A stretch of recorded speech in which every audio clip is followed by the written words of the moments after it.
Welcome back. We are going to look at and continue the previous video. We are going to look at working memory approach.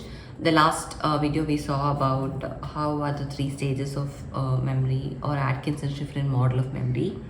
Now we are going to look at working memory approach, which is a very latest approach, or rather a contemporary approach. This was given by Hitch and Badley, Alan Badley and Graham Hitch. So I often remember the last names better than the first names, all of us are. So it was proposed by these two psychologists that working memory, how does it actually functions, what are its functions, and how it is helpful in retaining and recalling. Working memory is basically the brief immediate memory for a limited amount of time that you're processing, and it also coordinates with your ongoing mental activities. That is, it keeps a few items active and accessible for you, so you can use them for all the cognitive tasks that involves in your daily basis. So working memory is more popular than short-term memory. The terminology as such, working, it sounds cool, right? It sounds cool than short-term memory, which sounds like a disorder to most of us. So working memory is now replaced the terminology STM in many papers, many textbooks, but it's one and the same. Whereas in this model, he's also briefing, he's not only talking about short-term memory or working memory, he's also talking about long-term memory, LTM. That is, it contains your memory for experiences, information that you have accumulated throughout your life. Like I still remember the first landline number I had for my house, because my parents kind of made me by heart it when I was a kid. If I get lost somewhere, they told me, you ask the person next to you to call up this number and inform us. So I still remember that number. So it's stored in my long-term memory, and it's accumulated over the time because I know what is its purpose. It's an emergency purpose. So if I'm going to be in trouble, I can call this number. So this has been in my long-term memory for the longest while, which is, I think right now is unnecessary, but still. And there is definitely proof, or rather evidence, that working memory and long-term memory are the same, but it's not yet researched well, or there has been no backing to this statement basically. So working memory, why they insisted on the name to change from short-term memory to working memory is that it does not simply store information. So working memory is a more term with a lot of potential than short-term memory. Consistent with the name, it constantly works, it constantly interacts with the information, it constantly connects the information, and it processes the information. It's like CPU basically. In a computer, how you have CPU, your working memory is your CPU basically. It decides what to do, it can decide, it can make its own decision. So according to the working memory approach by Badley and Hitch, our immediate memory is a multi-party system that temporarily holds and manipulates information while we perform the cognitive task. So basically, it's saying that it consists of a big, rather army of soldiers, which helps in remembering something as you're doing some cognitive task. So what are the armies? What are the soldiers' names? If we can see that, we can see it's called phonological loop, visuospatial sketchpad, central executive, episodic buffer. So episodic buffer is the latest addition to this family. So I'll repeat it once again: phonological loop, visuospatial sketchpad, central executive, episodic buffer. So these are all the four components of long-term memory. Also, this approach emphasizes that we manipulate information, and so your working memory is like a workstation basically, and it tells you how to combine information, it tells you how to transform information, it tells you how to discard information also. So if you want to look at this whole four major captains of our working memory, we're going to start with phonological loop. So what is phonology or phonological? Rings a bell. It's something related to sound.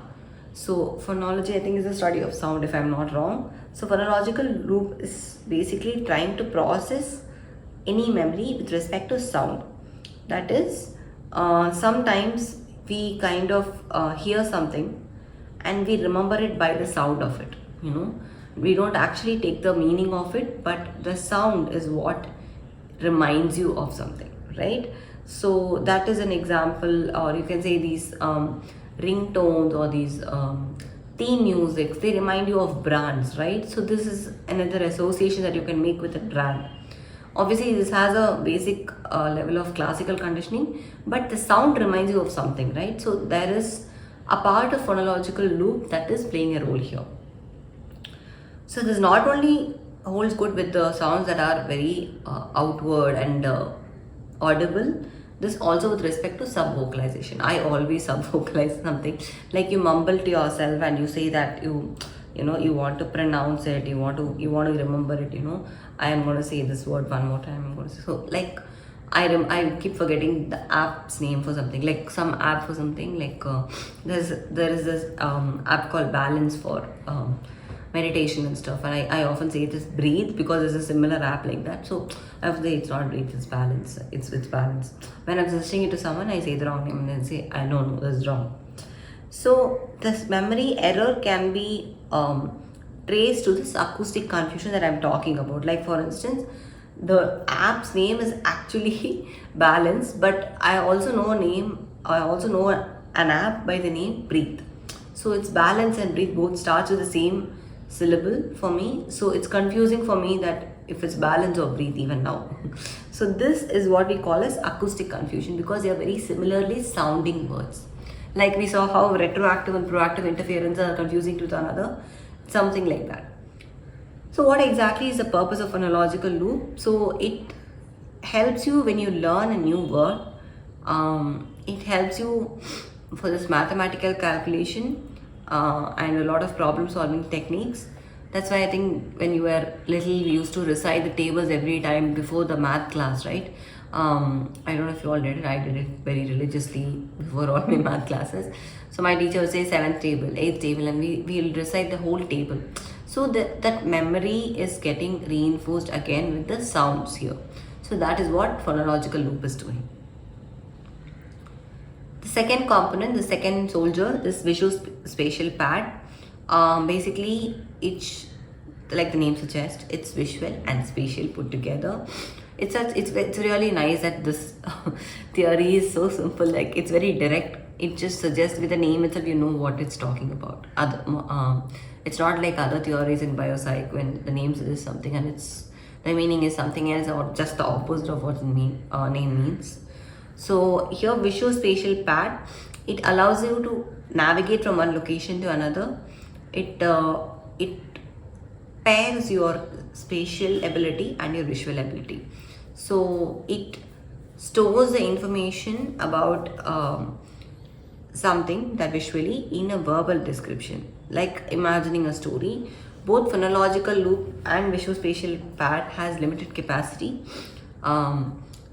Basically, this is where somebody I mean I'm giving very personal examples here. I hope you get to connect with it as well. When somebody asked, have you seen my wallet, somebody asked me, I remember that because I've seen that somewhere. So you're kind of placing it in your space, in your spatial ability, in your space rather. So you remember seeing that color wallet in that corner of the table.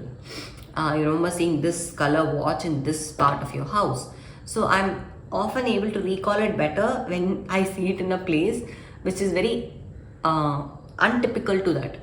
Like you see a key elsewhere from a key stand, you remember it better than when you look at the key in a key stand, right? You don't really, I am very sure none of us know what keys we have in our key stand also for the longest while. But when you look at a key on a table, on a chair that you're about to sit, you know it's there, right? So in places which things are not supposed to be, that's when you remember it. So that's what visuospatial pad is doing. So visuospatial sketch pad is doing for you. It's also like people have trouble performing two visuospatial tasks at the same time, and this inspiration came from driving, because you're able to remember the routes, you're able to place yourself spatially when you're driving, right? So that's where badly said it came to him. The last but one is central executive. Central executive is properly like a CPU that integrates the information from the phonological loop, visuospatial sketchpad, episodic buffer, long-term memory. All of the processes are done in the central executive. That is, So basically, a central executive is about you focusing on attention. It's about you to pick a good strategy. It's about you to transform information, coordinating behavior. So a central executive is basically combining all this together.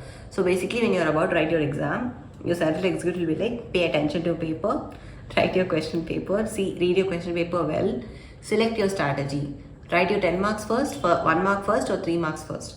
Transforming information that you learned in the past. What is it? I remember this question, I worked out this question like that then. And coordinating behavior. How do you coordinate behavior? Okay, now you're going to write this question and then you're going to go to the next question, you're going to ask for an extra paper. All these instructions are given by your central executive. Most researchers emphasize that it plans and coordinates. So it's basically, central executive is like your class leader who kind of drives you through the whole process, or you're like a cultural captain who organizes things well and they execute it, they supervise the execution, and which person should do what. So which topic deserves your attention, which topic deserves your distraction. That is also decided by the central executive. The last one, episodic buffer. Episodic buffer, like the name suggests, it's a buffer, which means it's a temporary storehouse, which can hold and combine information from your phonological loop, visuospatial sketchpad, and long-term memory. So it manipulates the information so you can remember your earlier experience, solve new problems, and plan your future. So episodic buffer is for the three tenses of life, like past, present, and future. So it binds the concepts that you've learned in the past. It connects that's not been previously connected. It connects it with the present, and it also plans your future out. So now we've learned about how the working model has done its work and how it's processing. And I hope this theory also was understandable for you. The theory by Badley and Hitch, the working memory approach. We will look into long-term memory in the next video.